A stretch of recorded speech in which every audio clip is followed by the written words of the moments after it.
Assalamualaikum warahmatullahi wabarakatuh. Bagaimana kabar teman-teman sekalian? Semoga selalu sehat ya. Allahumma amin.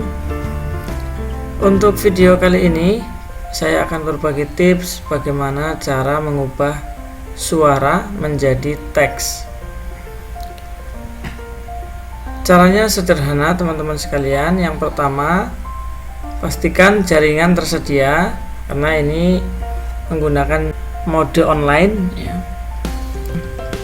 Yang kita pakai aplikasinya adalah aplikasi bawaan Google, yaitu lebih tepatnya lagi adalah Google Dokumen. Nah, karena kita menggunakan aplikasi bawaan Google, maka otomatis kita harus login terlebih dahulu menggunakan akun Gmail kita. Nah, kebetulan saya ini sudah login ya menggunakan akun saya. Nah, setelah login, teman-teman klik titik jumlah 9 ya, kita pilih, ini muncul. Nah, kita pilih yang dokumen. Nah, ini belum terlihat ya, kita geser ke bawah. Nah, di sini ada dokumen, kita pilih. Nah, setelah masuk ke dokumen, teman-teman pilih resume ya. Baik, setelah itu kita hapus ini, Ctrl A, kemudian tekan delete. Nah, setelah itu pilih menu alat, kemudian klik dikte. Nah, setelah itu teman-teman lihat di sini ada muncul tombol mikrofon. Oke. Nah, ini sudah mulai merespon ya, sudah mulai merespon suara yang dia terima ya. Ini sudah otomatis tertulis di sini. Ini artinya apa? Berarti aplikasi ini sudah bisa kita manfaatkan, sudah bisa kita gunakan untuk mengkonversi suara menjadi teks.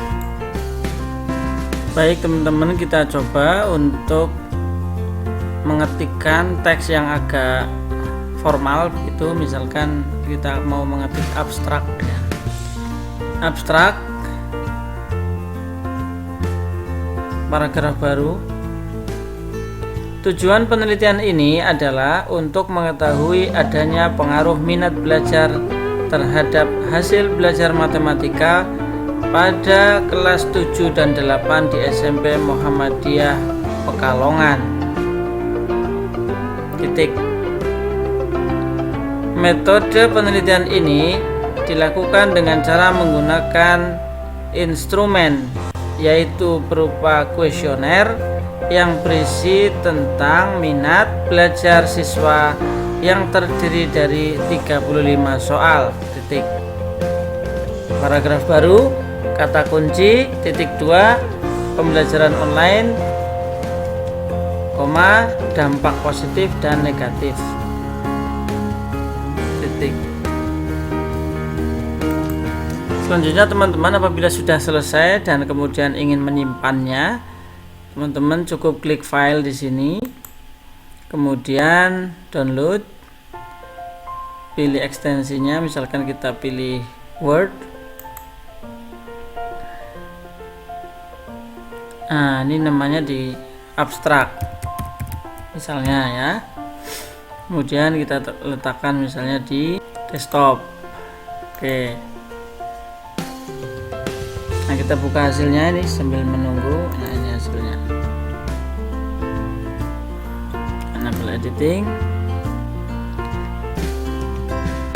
Oke, segitu dulu teman-teman untuk tutorial dari saya.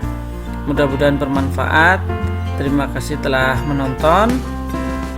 Dan jangan lupa like, comment, share, dan subscribe. Saya akhiri. Assalamualaikum warahmatullahi wabarakatuh.